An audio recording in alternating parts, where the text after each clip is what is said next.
नमो सिद्धाणं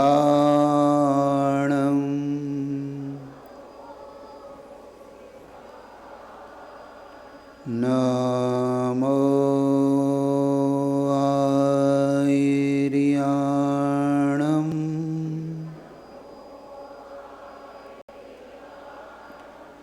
नमो वज्रायाणं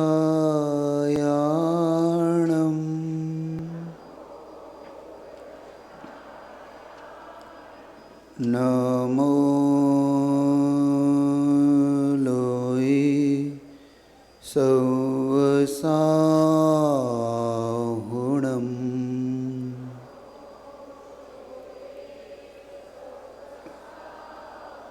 असो पंचर्नमो यारो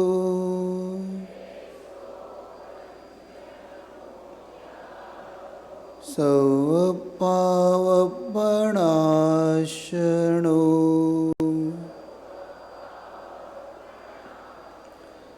मंगलाणं च सवेसिम्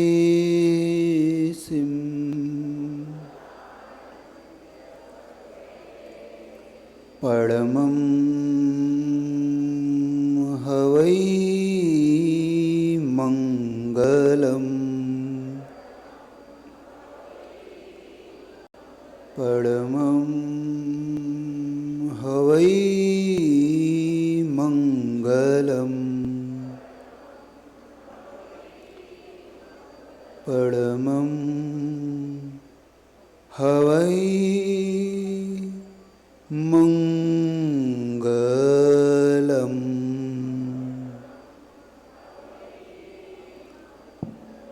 बोले पंच परमेष्टि भगवान की जय। संत शिरोमणि आचार्य भगवंत गुरुदेव विद्यासागर जी महाराज की जय। आज मुनिवर वीर सागर महाराज की आज के गर्भ कल्याणक महोत्सव की पूज्य विशाल सागर जी महाराज की जय। पूज्य मुनि संघ की जय। किसको पाकर कौन धन्य होता है, यह चिंतनीय विषय है। हमेशा पुत्र माँ को पाकर धन्य होता है, लेकिन कोई कोई पुत्र ऐसे होते हैं, वह जीव ऐसा होता है जिसको पाकर माँ धन्य होती है। और आज हम जिनका गर्भ कल्याणक मनाने के लिए आज दूसरे दिन उपस्थित हुए हैं, तो चिंतन इस बात का है कि माँ धन्य हुई है कि पुत्र धन्य हुआ है। कौन धन्य हुआ है? आज पुत्र धन्य नहीं हुआ, क्योंकि इस पुत्र को पाने के लिए एक नहीं दो नहीं करोड़ों करोड़ों माएँ तैयार बैठी थी, लेकिन वह तो मरु देवी ही थी जिसके गर्भ में पुत्र भगवान को आ जाना था। आज वह इंतजार था उसका। कल 16 स्वप्न देखने के बाद जब माँ ने अंतिम स्वप्न देखती है कि वह सिंह माँ के मुख में प्रवेश कर गया, और प्रातःकाल की बेला में जब पूछती है कि मैंने ऐसे स्वप्न देखे हैं, तो पिता कहते हैं कि अब तुम्हारे गर्भ में वह जीव अवतरित हो गया है। मतलब जिसका इंतजार कब से था पता है आपको? जिनका इंतजार अगर आप पूरा अंदाज़ा लगाओ तो कम से कम इन तीर्थंकर को पाने के लिए 18 कोड़ा कोड़ी सागर बीत गए इस भारत की वसुधा को। कितने समझ रहे हो? 9 कोड़ा कोड़ी उस भोग भूमि के और 9 कोड़ा कोड़ी इस भोग भूमि के। ऐसे कुल मिला के, उससे भी कुछ ज़्यादा ही बीता है, ऐसे कुल मिला के अगर देखा जाए तो उनको पाने के लिए हम लोग 18 कोड़ा कोड़ी वर्ष, कोड़ा कोड़ी क्या होता है ये तो आपको पता ही है, करोड़ में करोड़ का गुणा करिए, ऐसे कोड़ा कोड़ी सागर, इतने सागर इंतजार किया है। कभी कभी किसी चीज़ का इंतजार भी हमें आनंद देता है, वैसे इंतजार खराब होता है, वैसे इंतजार हमारे लिए कष्टकारक होता है, लेकिन कोई जीव ऐसा होता है जिसके इंतजार का भी आनंद होता है कि नहीं होता है? आनंद करता है, मन में प्रफुल्लित करता है। ऐसे वह 18 कोड़ा कोड़ी बीतने पर इस भारत की वसुधा, इस भरत क्षेत्र पर उन तीर्थंकर के जीव ने अवतरण ले लिया और माँ को गौरवान्वित कर दिया। ऐसी संतान, जिस संतान को पाकर माता पिता गौरवान्वित हो गए, ऐसा पुत्र जिसे पाकर भारत की वसुधा गौरवान्वित हो गई, ऐसे तीर्थंकर के जीव ने आज आपके यहाँ पर भी, चाहे वो पंचगणक के रूप में ही सही आप, लेकिन वह तीर्थंकर के जीव को आप पा लिया आपने कम से कम। मतलब आप सब इतने पुण्यवान हैं, इतने पुण्यवान हैं कि अगर भारत की भूमि पर अगर आपके पुण्य की चर्चा की जाए तो सबसे ज़्यादा इस समय, आज के समय अगर कोई पुण्यवान तो पूना वाले सबसे ज़्यादा पुण्यवान हैं, क्योंकि कौन आया है उनके यहाँ पर? कौन आ रहा है? हाँ, तीर्थंकर आ गए। तो आज गल्भ कल्याणक के दिन आपने भगवान का वह दूसरा बनाया ना आपने, और माँ की गोद भराई भी आपने कर ली। करी? कितने लोगों ने की माँ की गोद भराई की? कही ना? बहुत अच्छा। किस भावना से की आपने माँ की गोद भराई? कि हमें भी ऐसा पुत्र हो ऐसी भावना भाव कि भगवान ये स्त्री पर्याय मेरी छूट जाए, किंतु अगर किसी कारण से मेरा कर्म उदय फिर भी रह जाए, फिर भी मेरे कर्म उदय का क्षयोपशम ना हो पाए, और फिर भी अगर ऐसी पर्याय मिल भी जाए तो कम से कम मैं ऐसे जीव को जन्म दूं, ऐसे जीव को जन्म दूं जो मेरे कल्याण में कारण बन जाए, वैसे जीव को जन्म दूं।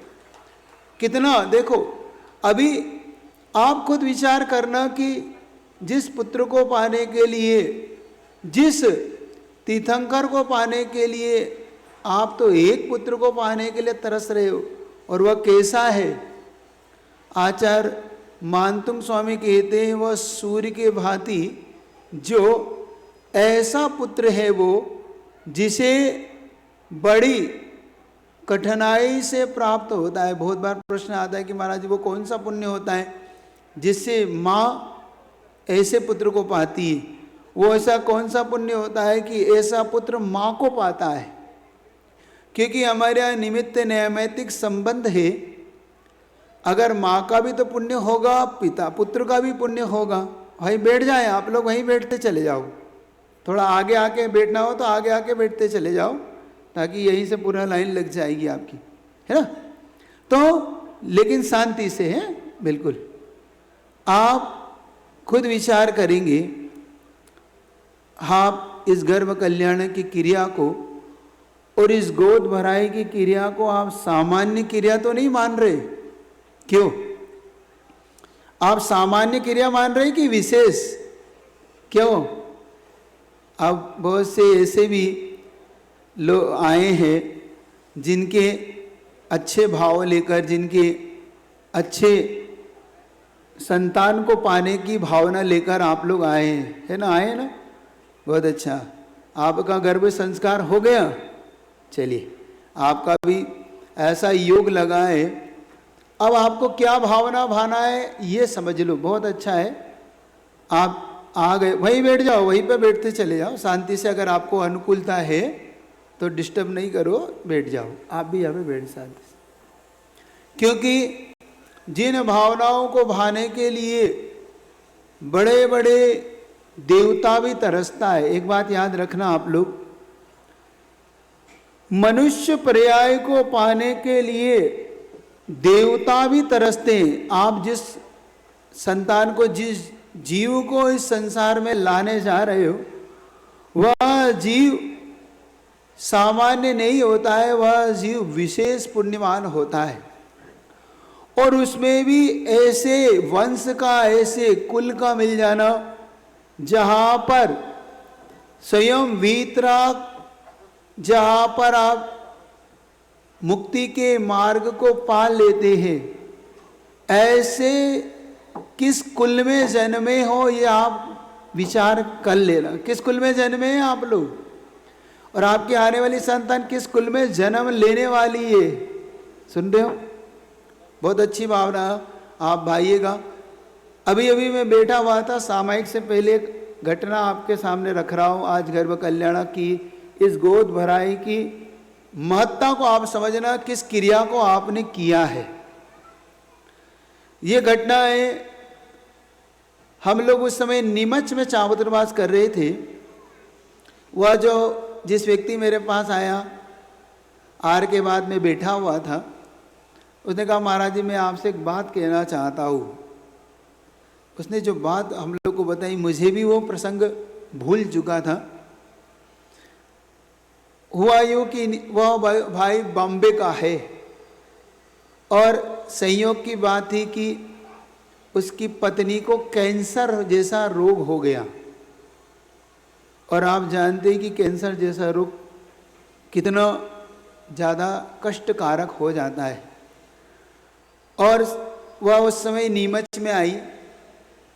नीमच में आने के बाद हम लोगों को उसने बताया कि महाराज मुझे कैंसर जैसा रोग हुआ है और मैं क्या करूं।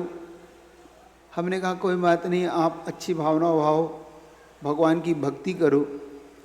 और उन्होंने कहा कि महाराज अभी अभी हम लोग बिल्कुल संतान भी नहीं है, युवा अवस्था है, ऐसे में ये रोग हुआ है तो हम क्या करें, डॉक्टर भी आगे संतान उत्पत्ति का कैसे होगा। हमने कहा कोई बात नहीं, तुम बस भावना भाव, तुम अरहत भगवान की भक्ति करना सीखो। इसलिए कह रहा हूँ कि जो लोग आप यहाँ बैठे हैं, आप समझना कि मातृत्व का पद पा जाना, माँ का पद पाना, पत्नी का पद पाना सरल है, माँ का पद पाना सबसे ज़्यादा दुर्लभ है। और वह महिला सबसे ज़्यादा पुण्यवान होती है। जो श्राविका बन के माँ बनती है वो सबसे ज़्यादा पुण्यवान होती है इस धरती पर। माँ बनना कोई हंसी खेल नहीं मानना इसको। उसने हमें कैंसर का रोग का कहा, हमने कहा बहुत अच्छे से उसे नमोकार मंत्र इत्यादि की भक्ति करने का भाव से कहा। संयोग से वह 5-6-7 दिन हम लोग के वहाँ पर रह के उसने धर्म ध्यान किया और वह चली गई। धीरे धीरे डॉक्टरों ने उसका इलाज भी किया। 6-7 जितने भी उनके वो चले, कीमो इत्यादि लग के। अब बात आई संतान की कि अब संतान ऐसे में होगी नहीं होगी। जब उन्होंने डॉक्टर को चेक कराया तो डॉक्टर ने कहा अब रोग का उपशम हुआ है तो आप संतान के लिए प्रयास कर सकते हैं। कभी कभी कर्म बड़ा विचित्र होता है। उन्होंने संतान के लिए पुरुषार्थ किया और इसी प्रकार से प्रभु का आशीर्वाद लिया, गोद भराई इत्यादि करने का परिणाम देखना। ऐसी भावना जब भाता है और उसने एक नियम लिया कि मैं निश्चित तौर पे रोज एक पंच परमेष्टि की माला दूंगी। देखना आप लोग यहाँ बैठे हो, आपके साथ कैसी कैसी घटना घट जाती है। अचानक बच्चे का गिरना भी हो जाता है, अचानक वह संतान के अंतरंग भावों में भी बदलाव आता है, सब कुछ बदलाव आ जाता है। लेकिन पाप का संक्रमण पुण्य में कैसे किया जाता है ये सीखो। और उसने नियम लिया, स्वाध्याय करने लगी पति पत्नी दोनों।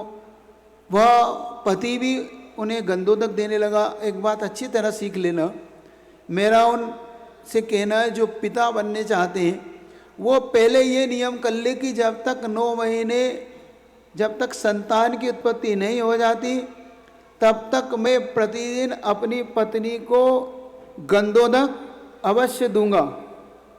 गंधोदक वो नित्य देने लगे रोज।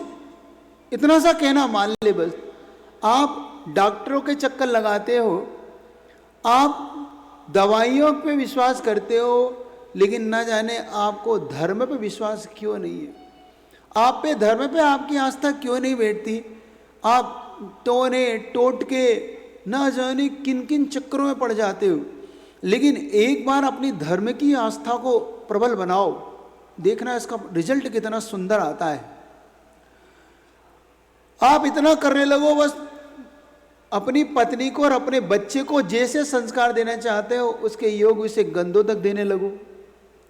उसे प्रतिदिन स्वाध्याय करने लगो। इतना सा कर लो, कम से कम सप्त व्यसन 9 महीने के लिए त्याग दो। व्यसन तो मत करो। अगर आप स्मोकिंग करते हैं, आप और कुछ भी व्यसन करते हैं, गुटखा खाते हैं, रात्रि भोजन करते हैं, तो थोड़ा 9 महीने के लिए थोड़ा तो धैर्य रख लो। क्योंकि आप अगर अपना पुण्य नहीं बढ़ाओगे तो वह संतान भी पुण्य नहीं बढ़ा पाएगी। क्योंकि अभी जब तक गर्भ में वह संतान आपके निमित्त से पुण्य बढ़ाती है। पहले आप समझो इस बात को कि क्यों कह रहा हूं मैं ये। क्योंकि जब वह संतान गर्भ में होती है तो वह माँ ही उसे निमित्त मिलती है पुण्य पाप को बढ़ाने में। माँ अगर विपरीत विचार करती है, माँ अगर 5 पापों के विचार करती है तो उस पुत्र के अंदर भी पापों के विचार आने लगते हैं। और माँ अगर पुण्य के विचार करती है, अपने आप को धार्मिक प्रवृत्ति में रखती है, तो उस पुत्र का भी पुण्य बढ़ता है। तो पाप और पुण्य दोनों बढ़ाने में माँ का सबसे बड़ा रोल है और माँ के सहयोग में पिता का सबसे बड़ा रोल है। क्योंकि पिता सहयोग नहीं करेगा तो माँ अपना पुण्य कैसे बढ़ा पाएगी। तो इसका मतलब दोनों पति पत्नी को ही ये जिम्मेदारी निभाना होगी। जब दोनों निभाते हैं तब पुण्य बढ़ता है। वरना तुम लाख विश्वास कर लो साइंस में, ऐसे भी हमने लोग देखे हैं 2-2, 3-3 अबॉर्शन उनके हो गए, बच्चे गिर गए, लेकिन संतान प्राप्ति नहीं हो पाई। और ये जो मैं आपको बताने जा रहा हूँ इसको समझना तो आपको लगेगा कि कैसे संक्रमण होता है पाप पुण्य का। और जब डॉक्टर ने कह दिया कि कोई बात नहीं, आप संतान के लिए पुरुषार्थ कर सकते हैं, उसे गर्भ में एक संतान आ गई। लेकिन कर्म कभी नहीं छोड़ता। और जैसे ही संतान 5वें-6वें महीने की हुई और उसे फिर कैंसर वापस डिटेक्ट हो गया, पुनः उसे कैंसर आ गया।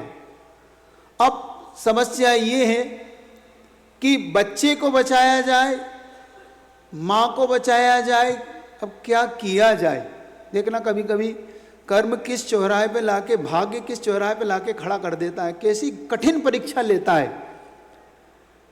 धर्म की आस्था यहाँ पे आपको पुण्य पाप में बदलती है, देखना। और उसने डॉक्टर को दिखाया, डॉक्टर ने कहा कीमो तो लगाना होगी। अब ऐसी अवस्था में अगर कीमो लगती है तो बच्चा अंदर से तड़प से आएगा, क्योंकि कीमो का जो कष्ट होता है वो कैंसर वाले ही जानते हैं। इतना कष्ट होता है कि बाल का खिर जाना, अंदर आग लगना, सोचो। और जब गर्भ में जो 5-6 महीने का बच्चा होता है वो कैसा होता है, बिल्कुल ऐसा होता है, बिल्कुल पतली सी चमड़ी होती है उसकी और एकदम मुलायम उसकी खाल होती है, उसके अंदर का सब कुछ। अब विचार करो, ऐसे में अगर ऐसा भयंकर दवाई, ऐसी कष्टकारक दवाई, क्योंकि कीमो एक साक्षात जहर ही है, वो है ना, वो जहर से बनाई हुई दवाई होती है। अब विचार करो, लेकिन उनकी धर्म की आस्था उन्होंने छोड़ी नहीं। उन्होंने कहा नहीं, बच्चा तो गिराना नहीं है। पत्नी ने एक निर्णय ले, लेकिन एक बच्चे को गिराना नहीं है, अपने को धर्म पे विश्वास रखना है। डॉक्टर से चर्चा हुई, डॉक्टर ने कहा कोई बात नहीं, हम इसको इस पोजीशन में थोड़ी सी कम वाली, लेकिन कीमो तो देंगे, लेकिन हम इसको कम थोड़ी सी डोज देंगे, जिस डोज के कारण शायद बच्चे को कष्ट ना हो। उन्होंने अपनी धर्म की आस्था को बहुत गहरा बनाया। वहीं से मुनि महाराजों के आशीर्वाद लिए, पूज्य आचार्य श्री का आशीर्वाद लिया और अपनी उस माला को, जाप को निरंतर फेरना शुरू किया। और एक ही चीज़ मैं आपसे हमेशा कहता हूँ, जब भी अपने पे आपत्ति आए तो अपने श्रेष्ठ जनों को कभी मत भूलो, कभी मत भूलो। अपने इष्ट को कभी मत भूलो, अपने इष्ट प्रभु को याद करो। बस उन्होंने वहीं से अपने इष्ट प्रभु को याद किया, अपने तीर्थंकर तुल्य आचार्य गुरुदेव को याद किया। और आचार्य गुरुदेव को याद करने के बाद उस आपको आश्चर्य भी होगा और खुशी भी होगी कि उसने, उस माँ ने बिना किसी व्यवधान के एक सुंदर सी बच्ची को उत्पन्न किया। और वह बच्ची आज भी प्रतिभा स्थली में पढ़ रही है और बहुत अच्छी है। और जिसे लग रहा था कि बच्ची कैसी होगी, सुंदर होगी नहीं होगी, फिर उन्हें यह भी डाउट था कि बच्ची का ब्रेन कैसा होगा, क्योंकि जब इतना इंजेक्शन लगाए, सब कुछ लगाए, दवाई दिए, तो हो सकता है ब्रेन पे कोई असर पड़ा हो। तो देखा, पूरा चेकअप कराया, वेल अप टू डेट। वह बच्ची इतनी सुंदर, और ब्रेन यानी उसका मस्तिष्क भी उतना ही सुंदर है, उसका क्षयोपशम भी उतना ही अच्छा है, क्योंकि माँ ने जो गर्भ में संस्कार लिए थे वह संस्कार बच्ची के अंदर वह उतर गए। और उस बच्ची का उन्होंने एक सबसे श्रेष्ठ चीज बताई, वो देखना आप क्या बताई। एक सर्वश्रेष्ठ चीज बताई उन्होंने। कहा, महाराज जी, जो माँ के एक बात थी, वह बच्ची हमेशा कुंडलपुर के बड़े बाबा को याद कर, जब थोड़ी बड़ी हुई तो वो कुंडलपुर के बड़े बाबा को याद करती थी। तो उन्होंने कहा कि महाराज जी, इस बच्ची को कभी हम कुंडलपुर ले नहीं गए, और जब हम कुंडलपुर लेने गए तो बड़े बाबा को इसको कैसे याद करती है। तब उन्होंने बताया कि माँ उस समय जब ये गर्भ में थी, वह उस समय कुंडलपुर के बड़े बाबा की जाप दिया करती थी। उसका इतना गहरा असर पड़ा उस बच्ची के ऊपर कि वह बच्ची कुंडलपुर के बड़े बाबा की जाप याद हो गई गर्भ में। आप विचार करो कि अगर हम गर्भ के अंदर जो विचारधाराओं से जुड़ते हैं, हम जिन विचारधाराओं से प्रभावित करते हैं, वह निश्चित तौर पे, तो आप विचार करना है आज आप सबको। तो जितने बेटे, कितना पिता बनने वाले लोग हैं, जरा हाथ खड़े करना कि आप लोग पिता बनने वाले हैं, मतलब संतान की आपके यहाँ आने वाली। तो आपको कुछ कहूँ तो मानोगे, कहना मानोगे? सिर्फ 7-8 महीने के लिए मान लेना, ज़्यादा मत मानना। कर लोगे, इतना तो कर लोगे, क्योंकि मैं नहीं चाहता कि आपके पुण्य में कमी आए। मैं चाहता हूँ कि आपका पुण्य इतना बढ़ जाए, इतना बढ़ जाए कि आप अपने पुण्य को, जब पुत्र को या पुत्री को पाओ, संतान को पाओ, तो वह संतान कभी आपका नाम बदनाम ना करे, बल्कि जिन शासन का नाम ऊंचा करे, आपके नाम को ऊपर ले जाए। क्योंकि हम इस समय ये सोच सकते हैं, आपके मन में ये भी भाव आ सकता है, कहाँ आ गए गर्भ संस्कार कराने, अब महाराज जी कोई नियम ना दे दे, है ना। बहुत से लोग के चेहरे पे हाव भाव समझ में तो आ रहा है, मुझे तुम्हारे चेहरे पे पढ़ने में तो आने लगा। और सोच रहे हैं कि कहीं ऐसा ना हो महाराज जी कोई ऐसा कठिन नियम दे दे। नहीं, मुझे देना नहीं, मैंने पहले ही कह दिया था, पूना में आया था जब भी हमने कह दिया था, हमारा नियम है नियम नहीं देने का। तुम्हारी गरज हो सो लो, क्यों, मैंने पहले ही कहा था। मैंने एक बात आपसे कही थी कि कोई व्यक्ति जब आपके यहाँ पर जाता है, मान लो कि आप बिजनेसमैन होते हैं, तो बिजनेसमैन क्या करता है, कोई सामान देता है तो उसके अकाउंट में कुछ लेता है कि नहीं, लेता है कि नहीं। आप बनिए हो, बिजनेसमैन हो, व्यापारी भी हो, तो आप कुछ देते हो तो लेते हो कि नहीं लेते हो। ऐसा तो नहीं भैया सामान ले जाओ और हम तुमसे कुछ नहीं लेंगे। लेकिन मैंने देखा तुम पक्के बनिए नहीं हो। कैसे महाराज, जब मैं आहार करने चौके में आता हूँ ना, तुम्हारे यहाँ आता हूँ कि नहीं आता हूँ, आता हूँ। जब मुनि महाराज तुम्हारे यहाँ आहार करने आते हैं, तो आहार करने के बाद मुनि महाराज ने तुम्हारे यहाँ आहार लिया कि नहीं लिया, कुछ लिया कि नहीं लिया, तो तुम्हें मुनि महाराज से कुछ लेना चाहिए कि नहीं लेना चाहिए। लेकिन तुम चले जान देते हो महाराज जी को। अगर पक्का बनिया होगा तो वह एक बात कहेगा, महाराज जी आप मेरे यहां से हार लेके ऐसे नहीं जा सकते, आपको कुछ देना होगा। जब तुम कुछ लेते नहीं तो हम चले जाते। हमने कहा भाई फ्री में चीज मिल रही है, अपना क्या जा रहा है, हार करो निकल जाओ।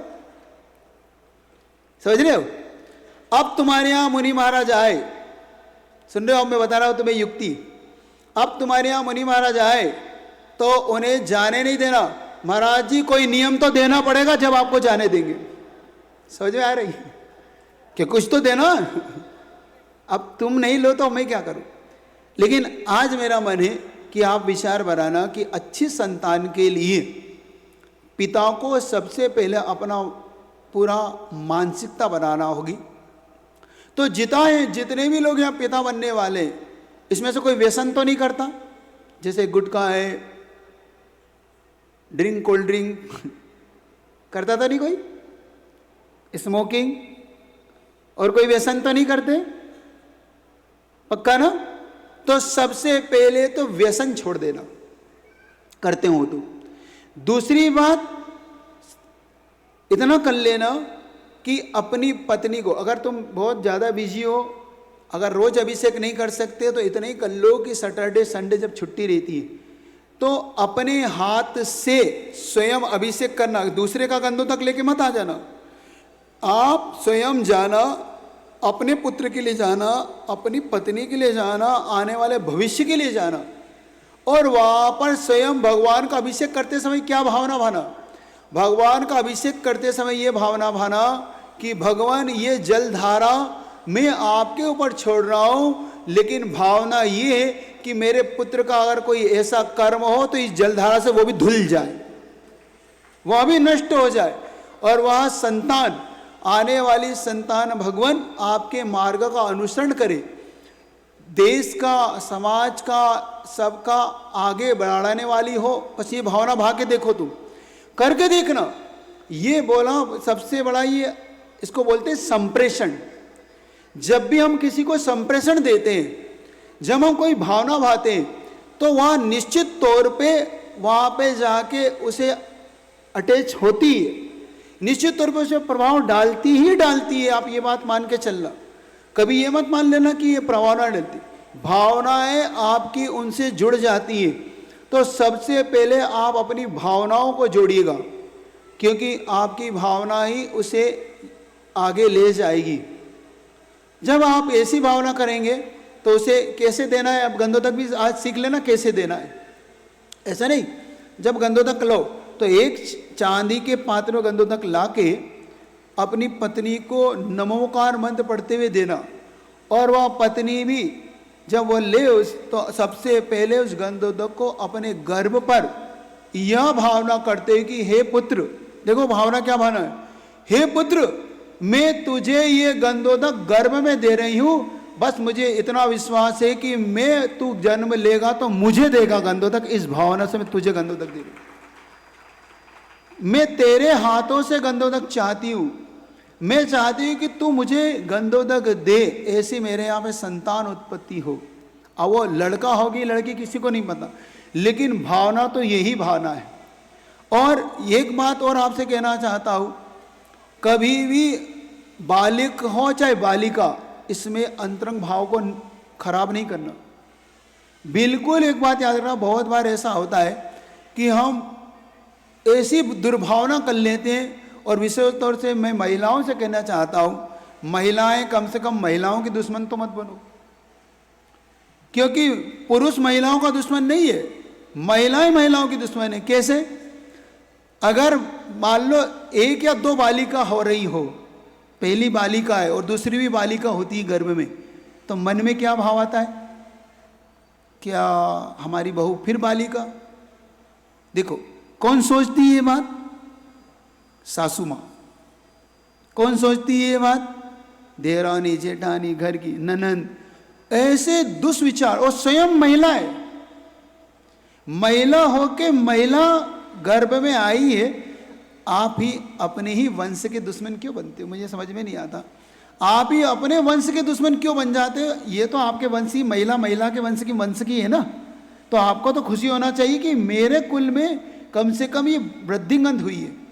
और ये बात निश्चित तौर पे जो ये निकृष्ट विचार करते हैं कि महिला है क्या है, ये मेरे गर्भ में आई है, नहीं, तो इतना प्रॉमिस करो आप सब कि वो पुत्री हो चाहे पुत्र हो, मुझे उसमें कोई भी फर्क नहीं करना है, मुझे उसमें कोई भी डाउट नहीं है, नहीं, ऐसे निकृष्ट कार्य मुझे नहीं करना जिससे कि मन में, क्यों? क्योंकि अगर आपने ऐसा विचार कर लिया तो आने वाली पुत्री के या आने वाले जीव पर क्या प्रभाव पड़ेगा आपको पता है? उसके मन में सबसे पहले प्रभाव पड़ेगा कि देखो इन्होंने मेरे साथ क्या भाव किया। क्यों क्रूरता आती है आपको मालूम? एक दोहला उठता है, दोहला जानते हो? दोहला जब गर्भ में होता है ना कोई जीव, तो उसके मन में विचार आते हैं तरह तरह के। वहाँ किसी के मन में विचार आता है कि मैं तीर्थ यात्रा करूं, माँ के मन में, किसी माँ के मन में विचार आता है मैं दान दूं, आहार दान दूं, किसी माँ के मन में विचार आता है कि मैं झगड़ा करूं, तलवार उठा लूं, ऐसे विचार आते हैं। जैसे कुणिक का जीव आया चेलना के घर में, चेलना इतनी धर्मात्मा थी, और चेलना के घर में जब कुणिक आया तो उसके मन में क्या विचार आया मालूम? ये विचार आया कि मैं जो राजा श्रेणिक था उनका सीना चीर के रक्त पी लूं। क्यों? वो पूर्व जन के बेर का ऐसा प्रभाव था। ऐसे भी निकृष्ट विचार भी आते, तो जीव का ऐसा संबंध भी होता है, याद रखना। तो ऐसे ही अलग अलग दोहले उठते हैं। जब सीता के गर्भ में जीव आए, दोनों आए, तो लव अंकुश जब उनके गर्भ में आए तो सीता के मन में क्या विचार था? मैं समस्त तीर्थ क्षेत्रों की वंदना करूं।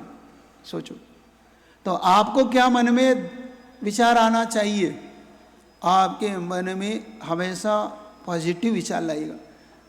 ये विचारधारा ही आपको आने वाली संतान की उत्पत्तियां ऐसी करके देगी जो संतान आपके और आपके वंश को, जिन शासन को और आने वाले इस समाज को गौरवान्वित करेगी, बल्कि देश को भी गौरवान्वित करेगी। इसीलिए आज की जो गर्भ कल्याण का ये महोत्सव है, ये आपके लिए बहुत बहुत, क्योंकि एक बात और बताओ आपको, पहले बताई कि कभी कभी आपको डॉक्टर लोग जो कहते हैं उस पर कभी मत जाओ। पुनः एक बार अपने आप पे विश्वास रखो और धर्म पे विश्वास रखो और गुरुदेव के आशीर्वाद पे विश्वास रखो। इसलिए कहा था कि देवसास गुरु का आशीर्वाद लेकर ही इन क्रियाओं को आगे बढ़ाना चाहिए। एक बात मैंने आपको बताया था कि हम जब रायपुर में थे तो रायपुर में एक जोड़ा पति पत्नी का हमारे पास आया और कहने लगा महाराज जी, बालिका मतलब हमारे घर में जो जीव है इसके, वहाँ पे डॉक्टर ने कहा है कि इसकी किडनी अभी काम नहीं कर रही, एक किडनी, तो ये आगे जाके पैरालाइसिस भी हो सकता है, अपंग भी हो सकती है। तो उनका कहना है, डॉक्टर का कहना है कि इसे गर्भ से निकाल दो। देखो कैसे कैसे आपको डॉक्टर आपको कुछ भी कह सकता है। तो वो हमारे पास पहुँचे, हमने कहा एक बार गुरुजी का आशीर्वाद ले लो, मैं तो कुछ नहीं कह सकता। उस समय हम लोग फाफाडी में थे, रायपुर है ना जहाँ पे गुरुजी थे, वहाँ पे फाफाडी, वहाँ पे उस समय हम लोग वहाँ थे। हमने जब वहाँ पे गुरुजी को बताया, गुरुजी ने उन्हें आशीर्वाद दिया। गुरुजी ने कहा देखो डॉक्टर की बात तो मैं नहीं मानता, लेकिन तुम इससे जन्म देना है, बस तुम्हें ज़्यादा इस चक्कर में नहीं पड़ना। और उसने जन्म दिया जिस जीव के लिए उन्होंने ये कह दिया था कि किडनी, और वास्तव में डॉक्टर ने कोई गलत नहीं कहा, बिल्कुल ठीक कहा। और वास्तव में उसकी किडनी जब जन्म हुआ तो उसकी किडनी एक कमज़ोर थी, डेवलप नहीं हो पा रही थी, लेकिन वह बालिका के रूप में जन्मी और आज भी स्वस्थ है। एक किडनी पर भी वह स्वस्थ है। अगर वो निकाल देते, मान लो डॉक्टर का कहना मान के, तो कितना बड़ा अपराध हो जाता। तो आपसे एक बात कहना चाहता हूँ कि आप यहाँ से प्रण लेके उठेंगे कि हम पुरुषार्थ यही करेंगे कि हम आने वाले संतान को संस्कार भी देंगे, माँ होने के नाते एक अच्छे संस्कार के साथ आप उसे जन्म देंगे। आप आशीर्वाद लेने आए हो, यहाँ पर लेने आए हो ना, आप लोग सब आशीर्वाद लेने आए हो ना, तो देने का मन करूँ कि नहीं करूँ ये बताओ। हम लोग दें कि नहीं दें, लेकिन तुम कहना तो मानोगे ही नहीं, मानोगे कहना? रात्रि भोजन 6-5 महीने के लिए छोड़ दोगे? कितने छोड़ देंगे रात्रि भोजन? भोजन मतलब अन्न की चीज, अन्न को छोड़ के अन्न ले लेना। पक्का? एक समय सीमा बांध लो। अगर कोई ज़्यादा, जिसको बहुत ज़्यादा प्रॉब्लम हो कि 8-9 बजे आता है तो 8 बजे कर लो, लेकिन इतना तो कर सकते हो कि नहीं? महिला पुरुष बताओ तो, कर सकते हो ना? पक्का। तो इतना कर लेना, और व्यसन बिल्कुल नहीं करना। अपने यहाँ से अभिषेक गंधोदक देना और एक स्वाध्याय और एक जाप, इतना सा आप जो 4-5 क्रिया बताइए, बहुत ज़्यादा क्रिया नहीं है, इतना भी कर लोगे तो आने वाला वह जीव आपके लिए उपकारी होगा। अब कैसे उपकारी होता है ये समझो। क्योंकि जब तीर्थंकर जन्म लेते हैं, क्योंकि कल तीर्थंकरों का जन्म हो जाएगा कि नहीं हो जाएगा, और कल आपको अपने बच्चों को संस्कार भी देना है। कितने अपने बच्चों को लाना चाहते हैं कि 8 वर्ष से ऊपर अपने बच्चों को? पक्का ना? कल ठीक यहाँ पर 1:30 बजे बच्चों के संस्कार होंगे, तो आपको उन्हें भी संस्कार देना है। क्यों? क्योंकि जब आप संस्कार दोगे तो वह भी संस्कारित होगा। जब वह बच्चे को गुरु के हाथ से मिलता है, और गुरु के हाथ से दिया हुआ संस्कार सर्वश्रेष्ठ होता है। आप नहीं दे सकते वो संस्कार जो गुरु देता है। तो आपको कल यहाँ पर जब वो बच्चों को आप लाएंगे, इसलिए ठीक कल भगवान का सुबह जन्म होगा, तो जन्म में शामिल होना है कि नहीं होना है? सबको होना है जन्म में शामिल। कितने बजे मालूम आपको कि कल जन्म? 6:30, 6:30, 7 के आसपास है जन्म भगवान का। जब तक तुम सोते रहोगे और भगवान आ जाएंगे धरती पर, है ना? और तुम कब शामिल होगे? तुम शामिल होगे 9 बजे, जब जुलूस निकल रहा होगा। नहीं, एक बात याद रखना, जब भगवान जन्म लेते हैं तो 3 लोक में एक क्षण के लिए शांति हो जाती है। एक क्षण, नरकों तक में शांति होती है एक क्षण के लिए, एक समय के लिए। नरक में भी सोचो, जब नरक में भी उस जीव का कैसा प्रकृति कैसी होगी, जिस नरक में कभी भी मार काट मची रहती है हमेशा, और कभी वहाँ पे शांति नहीं होती। लेकिन यह जीव जब जन्म लेगा, भाई धरती पे तो समझ में आता है कि इस जीव ने धरती पे जन्म लिया, धरती पे हो जाए, मनुष्य लोक में हो जाए, देवताओं में हो जाए, तिर्यंचों में हो जाए, लेकिन नरकों में यह चीज क्या बताती है? यह चीज बताती है कि जिस जीव ने धरती पे जन्म लिया है, उस जीव का कितना प्रबल पुण्य है, कितना सातिशय पुण्य है कि उस जीव ने नरकों में भी शांति पैदा कर दी, एक क्षण के लिए वहां भी शांति हो। तो आप जब उससे जुड़ना चाहते हो तो कल निश्चित तौर पे आप जुलूस की जगह उनके उस गर्भ जब जन्म लेते समय विशेष तौर से वह क्षण में उपस्थित होना, चाहे भरी ठंड में तुम्हें आना पड़े, कल कैसे भी आना पड़े, किसी भी तरीके से आना पड़े, कल सुबह की जब वह जन्म ले, उस जन्म के समय आपको यहाँ उपस्थित होना है। ये बात आपको भूलना नहीं है, नहीं तो आप कहोगे महाराज आपने बताया तो है नहीं। क्योंकि उस क्षण का जो पल होगा, बस वो एक क्षण का होगा। एक क्षण के लिए बुला रहा हूं मैं आपको इतनी दूर। वह क्षण जो होगा, उस क्षण में जो तरंगे उठेंगी, वेव्स जो उठेंगी, उसके ओरे में जो कोई भी आएगा, और वो पांडाल तुम लाइव देखोगे तो नहीं मिलेगा। अब आप सोचोगे महाराज हम वहाँ देख लेंगे, हम जन्म के लाइव देख लेंगे। लाइव देखने से वो कभी फल नहीं मिलता, क्योंकि लाइव में और साक्षात में बहुत अंतर होता है कि नहीं।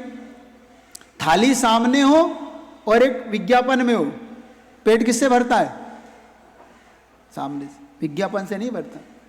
तो जब आप यहाँ सामने हो और जब वो वेब्स यहाँ पे होगी, इस पांडाल में होगी, तो वो क्षण में जो आपके अंदर तरंगे उठेंगी, समझ लेना उस क्षणों में आप उनके इतने निकट हो जाएंगे। किसी ने मैंने पूछा कि महाराज जी ऐसा क्यों हुआ कि गुरुजी का जन्म इस पंचम काल में हुआ, तो क्यों हुआ? मैंने इस दिन भी कहा था, आज फिर कह रहा हूँ, गुरुजी का जन्म उनके उससे नहीं हुआ, गुरुजी का जन्म हम सबके पुण्य से हुआ है। एक बात याद रखें, गुरुजी का जन्म हमारे सबके पुण्य से कोई शेष रहा। और ये भी एक बात मैंने कहा था कि अपना गुरुजी से कोई जीवन का कोई निकट संबंध जो रहा, कोई ना कोई अटैचमेंट तो रहा है, चाहे हम उनसे किसी भी तरीके से जुड़े हों, किसी भी संबंध से, क्योंकि ना हम उनके आगे जन्म लिया ना उनके पीछे जन्म लिया, हमने उनके समय में जन्म लिया। सबसे ज्यादा पुण्य तो अपना ये रहा। आगे पीछे जन्म लेते तो अपने कुछ ऐसे ही क्यों, क्योंकि जब हम उनके इस प्रकार के जब अवसरों पर हम शामिल होते हैं, जब हम ऐसे कल्याणक मनाते हैं, तो आप ये भावना भाइये कि ऐसा मेरा भी पुण्य आए कि कभी मैं भी ऐसे साक्षात तीर्थंकरों के जन्म के अवसर पर, आज तो मैं सिर्फ वह भावना भा रहा हूँ, एक मूर्ति के रूप में हम जिन बिंब प्रतिष्ठा के लिए यहाँ पर एकत्रित हुए, लेकिन जब ओरिजिनल भगवान के काल में मेरा जन्म हो, और एक भावना तो ये तय है कि ये भावना भाव कि आचार्य श्री पूज गुरुवर जब तीर्थंकर बने तब अपना जन्म हो तो और अच्छा, हम उनके काल में जन्म ले, उनको देख सके, उनके समर्थन में बैठ के भावना भा सके, क्योंकि जितनी करुणा और दया उनके पास है, इतनी करुणा और दया किसी के पास नहीं। तो आप कल, अच्छा पूछ लूं, बहाने नहीं बनाना, कल कितने लोग आएंगे यहां पर जन्म कल्याणक मनाने? पक्का? बाकी लोग नहीं आएंगे, इसका मतलब उनको भगवान से नहीं जुड़ना। जुड़ना है कि नहीं जुड़ना है? जुड़ना है। तो जुड़ना हो तो कल का दिन बहुत विशेष है आप सबके लिए, जो शेष है वही विशेष है। आप जितने भी दिन हैं आगे के, अब जन्म के बाद भगवान का तप कल्याणक, फिर उनका केवल ज्ञान, केवल ज्ञान के दिन क्या है आपका? पीछी परिवर्तन है ना, है कि नहीं? केवल ज्ञान के दिन कितने लोगों ने फॉर्म भर दिए? पीछे के फॉर्म भर दिए? जरा हाथ तो उठाओ, जरा मैं देख तो लूँ। अच्छा, बाकी लोग विचार कर रहे हैं अभी? अरे इतने फॉर्म भर देना था यहाँ पे तुम लोग को। पिछली बार कम से कम 125 फॉर्म थे, है ना, 3-4 लोग को मिल पाई थी।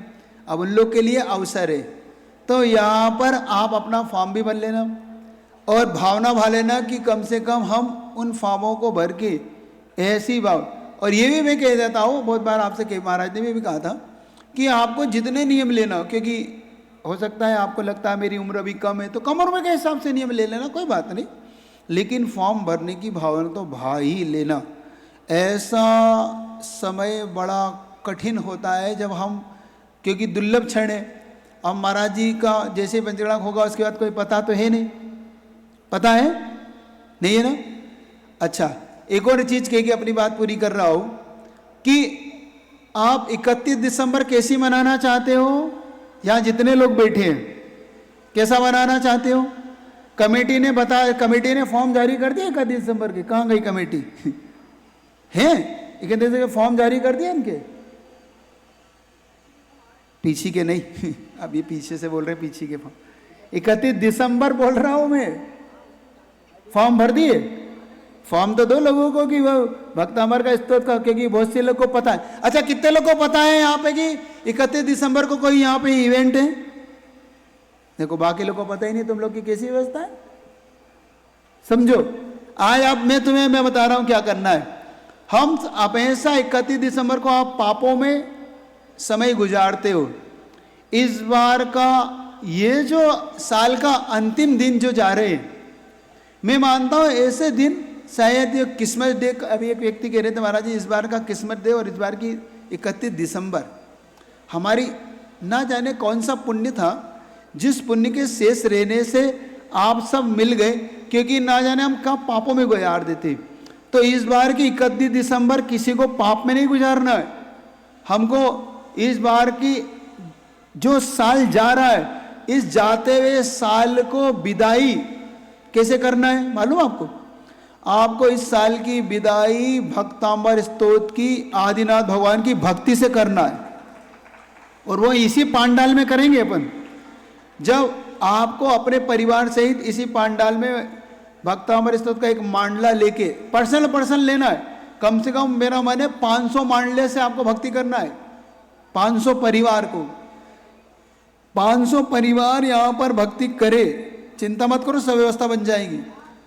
तो और दूसरा एक मन और भी मेरा कि नया साल जब आपका जाए तो 1 जनवरी पे, क्योंकि आपके अभी कलश वितरण नहीं हुए ना, आपको जो आप लोगों ने चातुर्मास के कलश लिए वो नहीं मिले ना, नहीं मिले ना, तो मेरा मन है वह नया साल के पहले दिन कमेटी ऐसी व्यवस्था बनाए कि इनके घर पे मांगलिक कलश से नया साल इनका शुरुआत, उस मंगल कलश को ले जाके, ठीक है।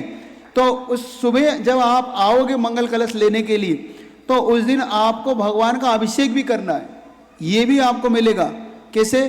क्योंकि जब आप मंगल कलश लेने आओगे तो भगवान का नए नवेले हमारे नेमिनाथ भगवान की आपको भक्ति करना है।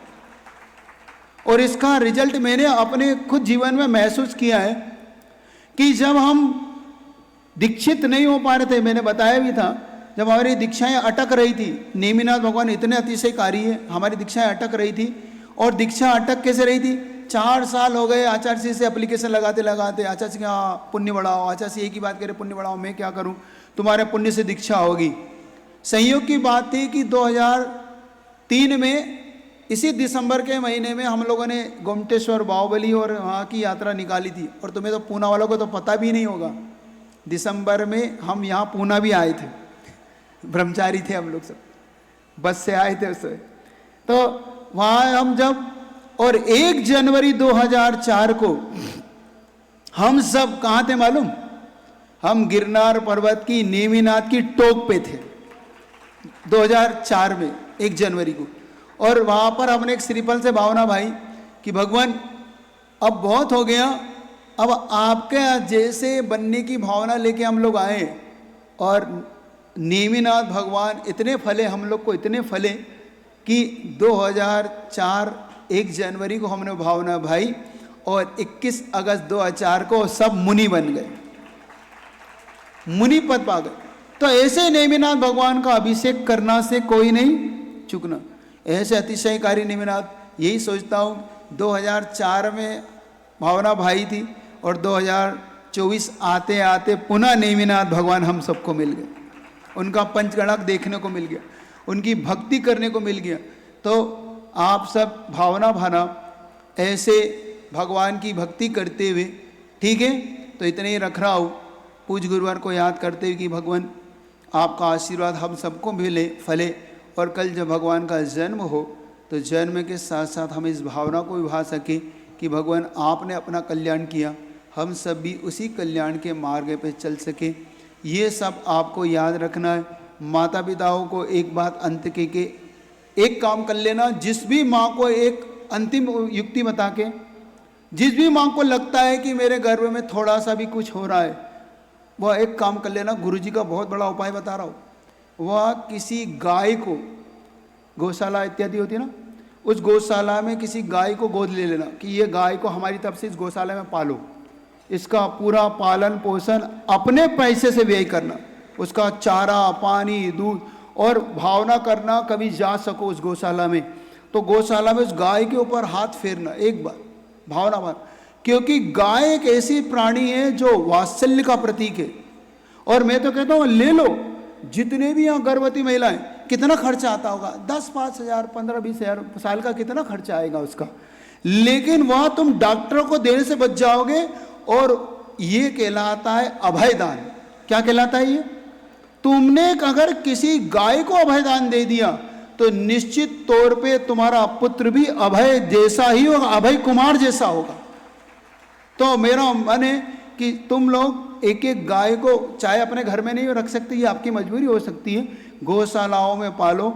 और हो सके तो 3 दान और कर लेना, आहार दान, औषध दान, अभय दान और ज्ञान दान। बस इतनी भावना भाता हूँ। इन 4 प्रकार के दानों, कुछ अपनी यथाशक्ति, ये कोई नहीं करो कि क्या करना, यथाशक्ति अपने पुत्र के निमित्त से तुम दान कर लेना कि हे जीव, मैं तेरे निमित्त से दान करती हूँ, तू अच्छा हो, तेरा स्वस्थ हो। इस भावना से आप सबका कल्याण हो, यही भावना भाता हुआ ठीक अपन अच्छी भावना होते बोले आचार्य गुरु विद्यासागर जी महाराज की, परम पूज्य विशाल सागर जी महाराज की।